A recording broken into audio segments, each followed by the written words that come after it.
happy Tuesday. Pull up the right course here. We are almost done, believe it or not. I know it's still early-ish April here, but looking towards the end here. So we've got some more libraries today and Thursday, and that's about all the talking I have planned to do. So we've got through lots of Python basics, gotten a couple fun things, looked at a couple interesting libraries. I'll show you a little bit more today. I want to spend more time with databases, looking at not just SQLite, but full-on how do we connect to large enterprise databases. Getting at data is super fun. That's a nice, very useful tool. We might not have a database for you to pull data from right now. Ideally, you probably just got a data set from somewhere, probably just a file dump. But working with data in some sort of automated fashion is a lot of fun. And then on Thursday, I want to show you a couple other cool automation-related things. There's a really cool book, Riley, Higher Ed. They've got a link. We can get through from the library. I forget. I think the library catalog gets us here, but I usually just go this way to their site. And I think it works for me here. Do I have an account? Shoot, I might have to use the single sign-on one. Hang on. Dearborn Library.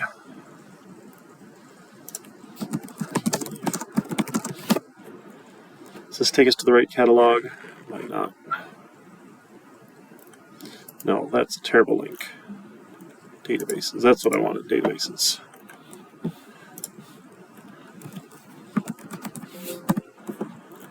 It's like an apostrophe in there, isn't there? O'Reilly? Oh, goodness. I'll have to find the link here for you. But you get access to all their books, which is super cool. It shouldn't be this hard to search the databases here. I always hate trying to find stuff here. That's why I like our librarian friends. They're better at that sort of thing. Because it always wants to find articles rather than databases here. But I'll find you the link. There's a free book you can get. It's how to automate the boring things, which is really fun. I think I can just find that link here. Boring stuff. There we go. Boring stuff with Python. This is lots of fun. Even as a website here. Oh, good. Okay, you can read it right off his site too. You don't even have to go through the O'Reilly site. Lots of fun. Other things you can do. Excel is lots of fun. Working with PDFs, depending on what we're doing, can be fun. Pulling text out, putting things in here. Doing emails, notifications. It's very worthwhile. Automating, scheduling some sorts of things here. This one gets to be a lot of fun. So a couple interesting things there we want to look at on Thursday. Not like groundbreaking libraries that are going to change the world necessarily, but being able to automate simple things that we do all the time saves you so much time, energy, and effort, and that's the sort of thing that becomes very practical in small businesses, these sorts of things. We might not have large IT staffs. We can do lots of little things on our own, which is a lot of fun. So ideally, find I guess we can just do it right from his site here, which is nice. Don't have to go right from O'Reilly. Free to read. Here we go. Look at that. Yeah, so he's got a couple of fun, interesting things like automated emailing, scheduling. Those sorts of things are a lot of fun. So we'll just take a quick look at those on Thursday. And that's about all the content I've got planned to go through. Hopefully you're having a chance to dive into some of your libraries, some of your projects. I think I got them all approved. When people send me stuff, I just had a question or two to make sure it was covering enough things, looking for slightly more details. Sometimes they're like, hey, we're going to do analysis of this. It's like, well, what does that entail, right? So you can plan that out, flesh all that out here. Everybody should be in their groups in people. I think I had like 5 people who weren't, but I think everyone else was in a group, which is great. So you got questions about that, let me know. We still have some time, right? We've got 2 more weeks till the final exam slot. 8 in the morning is going to suck. I'll try super hard to get here early. I don't even know what traffic's like at 7 in the morning. That just sounds awful. I got into IT because I don't like mornings. That should be fun. So next week then is just group project work time. I'll come and hang out, answer questions. If folks have questions, happy to get you pointed in the right direction here. It's not anything super crazy. I think it shouldn't be an overwhelming amount of work. should be a significant amount of work, something interesting and that you're proud of showing off here, as you have to show it to all your classmates here. But ideally, it's something interesting and something you can talk about moving forward in your career. So having a chance to do something a little bit more open-ended is always lots of fun. So, all right, let me fire up PyCharm here. And then, so I've got a tool I use that I use for some of my other classes. It's like an all-in-one tool. It's got PHP, Apache Web Server, and it's got a version or flavor of MySQL, which is one of the free open source SQL databases. It's technically MariaDB. I don't actually honestly understand the difference, but that's okay. So we've built out a full-featured database. This is a development version of it that is not locked down. So anybody who's into cybersecurity, they'll cry if they see you using this in the real world because it's not set up for production use. It's set up for development use. Makes it easy for developers. A one-click install, get a bunch of things, and there's no passwords on anything, which we should all say, oh, that's really terrible and bad, and feel really bad about it here. But essentially, you can go to your PHP MyAdmin. So this is a little administrative tool to connect to MySQL servers built in PHP, which is fantastic. You can explore all sorts of fun things here. So there's a database here called Python projects. It's got some things here. If I look at that, there's 2 tables here. All right, so we looked at using the SQLite version, which is like a portable file. Essentially, you can move around. Great for small local things here. This MySQL server can run anywhere, generally on a work network somewhere, and you'd be able to connect to it remotely here. Now, this one's just connected locally. This is my local host. I'm serving it locally. This is a development server. But the same sort of thing could work. We could have a SQL server somewhere on the network I could go connect to. I'd get some credentials from the administrator there, be able to log in. Again, this is just the development version, but you can go and see all the tables, have some fun with it here.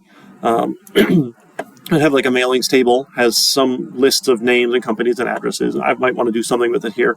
We want to be able to connect to it in SQL code, or I'm sorry, in Python code, and run any of those SQL commands, sort of like what we did with the SQLite stuff. It all works pretty much the same, but we have to point it at this direction now because it's not file-based.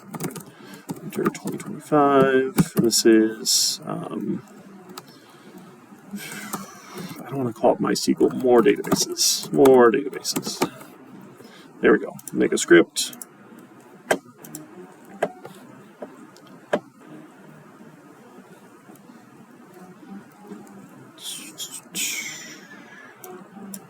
Where's my file? There's my file. Okay, cool. So we're going to import the MySQL connection here. And honestly, I don't even remember. You have to go MySQL string. You build out a connection string. Here we go, the connector. And that's, you give it a couple pieces of information here. And that actually loaded really fast. Usually this one's nice and slow here for Copilot. So the MySQL connector says, okay, I want to connect to, you give it a username and a password. The host is what network host is it here, right? Either by network name or by IP address here. And then what specific database are you trying to connect to? So we'll just go steal all these ones here and drop this one in. Sorry, the MySQL connector. Now, I should already have this library installed. I've used this one before. Let's see if it likes it or not here. And now, because this one is that XAMPP, it's the development focused here, you log in with root and there is no password. It's just blank. Terrible practice. We all feel bad about it. But again, this is just quick and easy. Want to get this up and running so we can develop it here. Host is my computer, and then database, what was that? Python projects, if I remember right. Python_projects. Projects. Don't know why they can't spell things out here. Again, Copilot's learned some really bad things. CNX for connection. I guess that sounds really bad here. I don't like that one. Connection. I'm going to go spell it out here because I prefer that. Oh, it doesn't have the library. Okay, so let's go import the library. So this package, MySQL, should go install it for us. If you're doing it the hard way, right? A pip install MySQL connector Python, right? Pretty quick install into our virtual environment. And PyCharm takes care of a lot of that magic for us, which is nice, but you can do it the hard way if you need to. It's not the hardest thing in the world to get. We will connect, and now we're not going to select, right? We want star gives you all of the columns. Generally, that's not ideal. because you want to be specific. I want this column and this column and this column, and that will protect your code and make sure that if something happens in the database and they give you another column, you're only going to get the ones you want here, because our database administrators do all sorts of weird things here we don't always have control over. But this was mailings, right? And then I'm going to go and grab all of those. Oh, they didn't even tab it in for us here. And then connection close. And should print all of the rows of data that we get here. Again, just kind of looping through different ways of fetching. Depending on how large our data set is, fetch all might not be the right case here. And if I got millions of rows of data, I probably don't want to grab all of them all at once. But again, for our purposes, this is okay. It's nice and small. We can go optimize things later if we need to optimize. I mean, no module MySQL. I installed the module. Install the package. Installing package. Package installed. We broke it. Really.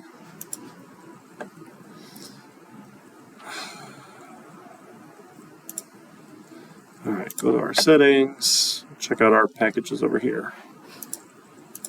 Project, Python interpreter. It's got the package. It's installed. MySQL. For our specific interpreter. That's good.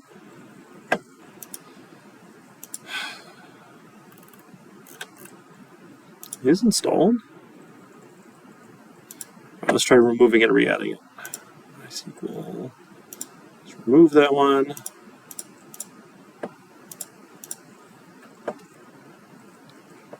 Remove it.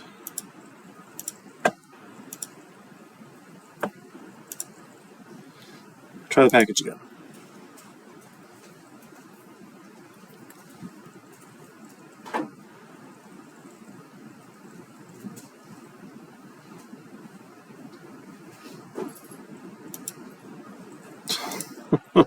The new Python version has sometimes it doesn't. Python 13 is not working. Oh goodness. Let's try an older one. Yeah, I think all I've got is 13 now. Okay. We can go get an older one, I guess. Interpreter. Download, install, sure. Use virtual environment 1. We'll try that.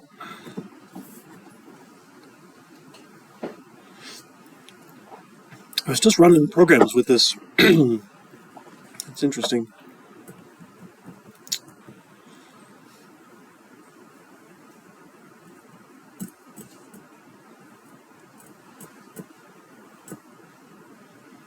I'll make for a short demo if this doesn't work.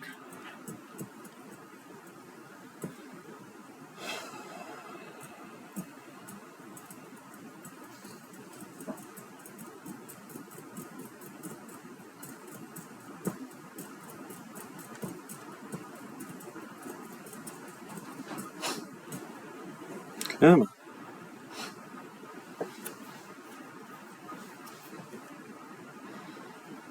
Or we can try it the hard way, maybe.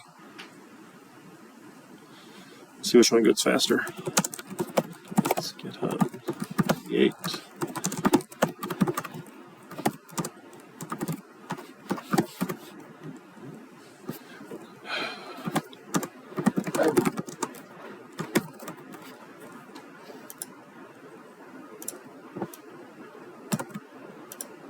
Am I installing the wrong one? Is that what's happening? Let's try that. Oh, come on. It's not.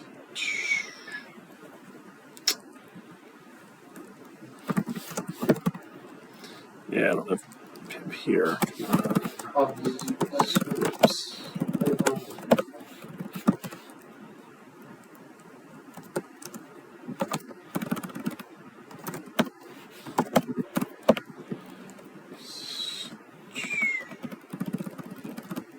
Got these. Let's see. Maybe this one's done. All right, that one finished. Let's try that. See if it works with the older version.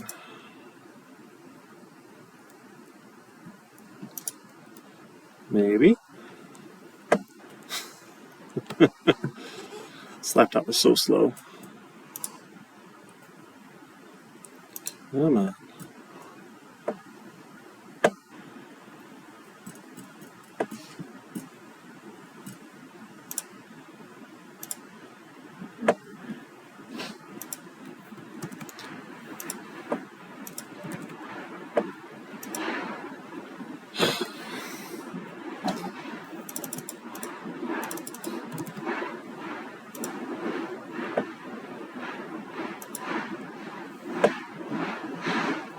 Let's try this one here.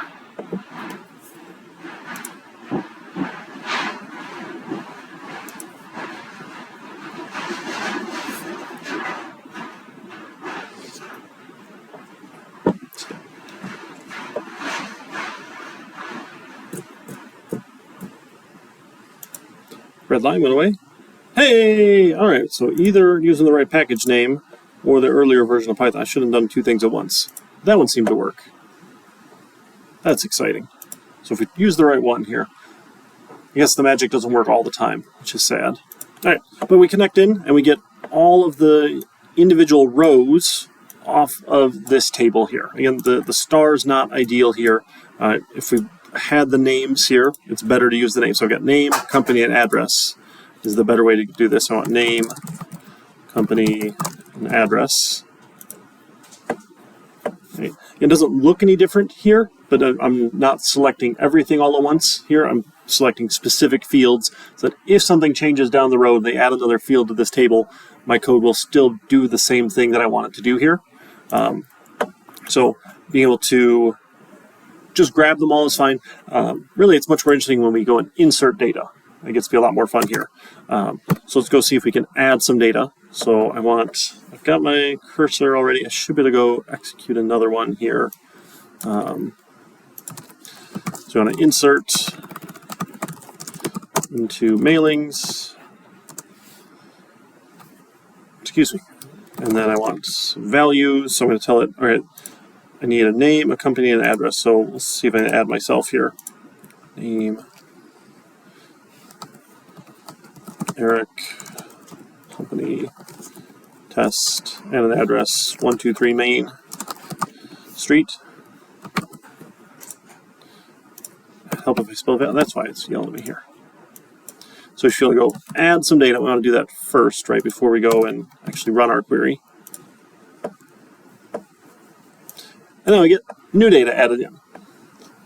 Very exciting here. But we've got a way to add data to some sort of remote. It doesn't have to be local, right? Ideally, someone's hosting the database for us somewhere. Manage your own database is lots of fun. I don't even think you get into that in the database class. Did you guys take, was it 412? Was that the database class? 421? Did anyone take that one yet? Did you host your own database, or is it all more like theory-based? Yeah, you can do a project where you actually Cool. You, like host it with like XAMPP or something, or? Yeah. Oh, nice. You use the same tool. Fantastic. Hey, did you use root and cry about it? Or did you make your own proper database users? I don't know, one of my group mates Okay. set it up and we just connected with it. Nice. Very cool. So running on their machine? Yeah. Nice. Yeah, that's... Okay, I wouldn't let people connect in my machine, but that's okay. At least not with this install. So yeah, so being able to go add data, right, select data is fantastic. We can do the same sort of restrictions on our queries if you get more familiar with running SQL commands. Do all sorts of other fun things here. And then the last one here, my goodness, was it this MySQL connector?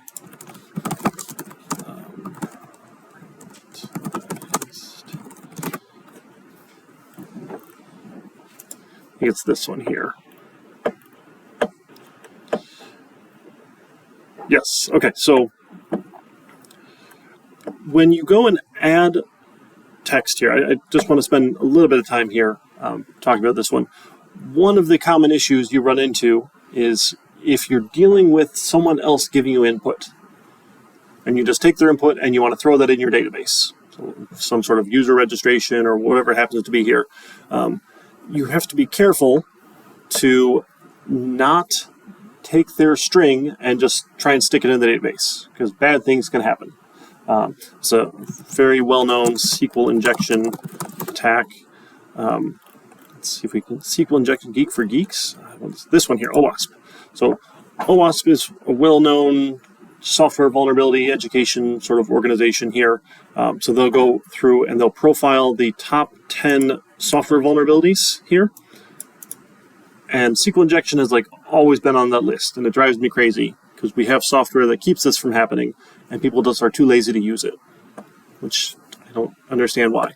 But essentially, you give it some bad thing here, and it does bad things in SQL. If you just take their text and throw it right in here. So they've got all sorts of fun information about it here. Let's see if they even give us, yeah. So if you were going to run something like this here, they're like highlighting here is awful. Goodness, that's really gross here. So off of some like web request here, some website was going to connect in and go and get some information here. This was the list of authors here. And you go and run this query here, and they give you something bad. Like, hey, their first name is evil, quote, X, quote, to try and make your SQL commands run things because you're just taking that text and jamming it into your query. Bad stuff is going to happen, right? So you don't want to just take the text and jam it in. So all of our tools here, right, have ways of parameterizing your strings so that you're not just taking raw user input and throwing it into your database and possibly running bad things here. So our connection here, instead of doing a string replacement here, the syntax, we never even used this one, like a string interpolation sort of thing. You need to use the actual parameter substitution here that execute can use here. It looks very similar, but it's going to do this replacement bit and sanitize it to make sure we don't get bad SQL commands to be run here. There's a comic, Johnny Drop Tables. Let me find him here. This is one of my favorite comics here. XKCD runs a great site. They're funny. Is it big enough to see? I don't need to read it to you, right?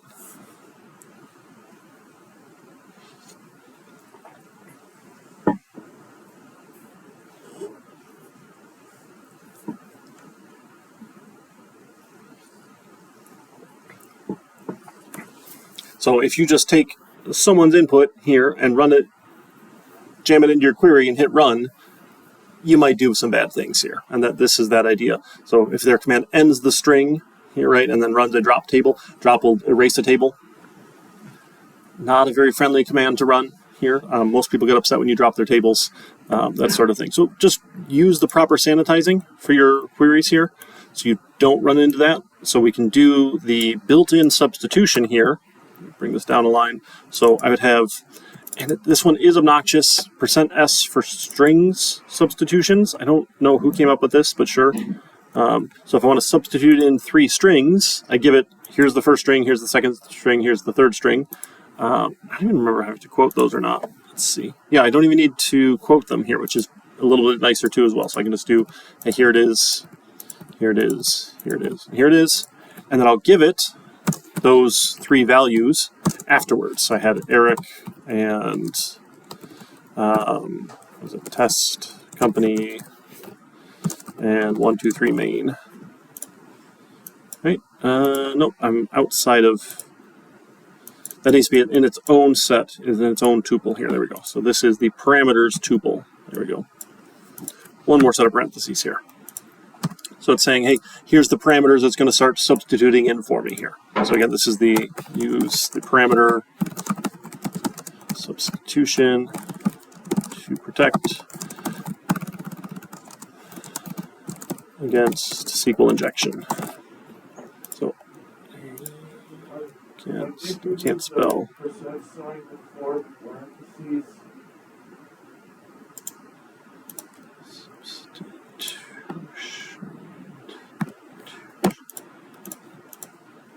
Let's try it and see. It might crash on me. Let's try it.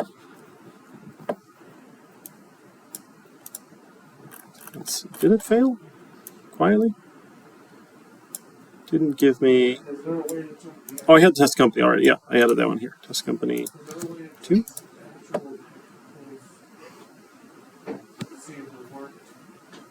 To check the data. So right now, you see how it's coming back with the results, but I'm not getting my previous ones. The last thing we're missing here is committing our change. So it's happened, but I never saved it. So one of the things that actual relational database management systems do is they'll give you a transaction. So you can start making some changes here, but it gives you a chance to undo, essentially, which is pretty nice. So I think that's just cursor.commit. Is it commit? No, it's not commit. Is it connection.commit? Commit. There we go. So commit should go and save that one. Actually, let's move that down to probably down here. Now it should have saved it in here, and if I run it again, now I should get that result, the next one back. Hey, now that one actually stayed around because I committed my change here. So making sure we close them out is very important. We don't want to keep those resources hanging here. And depending on what you're doing in the database, all sorts of weird things can happen when you get into database locks. So just be careful with your code, not to leave something open. That upsets people if they can't go connect to their database and talk to it because you've eaten up all their connections or you locked the table for doing whatever updates you were doing. Lots of careful things you need to do in real-world database programming. We're just sort of scratching the surface, showing you, hey, this library can do some fun things, but now we can actually connect out to real database systems, not just a SQLite file. SQLite's fantastic, works really well, nice, quick, small things, but as we move into bigger projects here, having an actual database somewhere here is really cool. You can even get web-hosted databases and this moving stuff into the cloud and all sorts of other fun things here. Gets to be really cool. When multiple people can connect to your database and run your software. So lots of fun opportunities for things. Again, just be careful. We want to make sure we do these the right way. We don't leave ourselves at risk for different vulnerabilities. But yeah, so I don't want to spend too much time on this one, but I wanted to show you if anyone had an actual database they wanted to connect to, you can run this one. And then on Thursday, again, we'll look at some of those automated tasks. Just some quick, hey, here's some other cool things you can do in Python to automate a bunch of tasks here. You all are playing with some of the interesting popular libraries, I hope. Hopefully you got some information back. If not, you picked one of your own you thought was interesting here. So we've got the rest of the time today to keep working on that. I probably won't take the whole time on Thursday as well. Are all my dates wrong? All the dates are wrong here. Apparently I don't know how to look at dates, but I think the 22nd's right. Yeah, because that's a Tuesday, right? I don't know why these ones are 7 and 9, but it should be 8 and 10. But you didn't show up yesterday, right? Okay, good. No one showed up yesterday. Yeah, I'll fix those ones. There's a little more time to work on the project. Yeah, it's been a lot of fun. So anything I can do, let me know. Always happy to help. I can hop on screen shares. You don't necessarily have to come and see me in person. Just shoot me a message. Can generally get you pointed in the right direction pretty quickly here. Sometimes the tools get a little funky. We'll just kind of fiddle with it and figure it out and see what version you need here. So, all right. Thanks, folks. I will see you Thursday.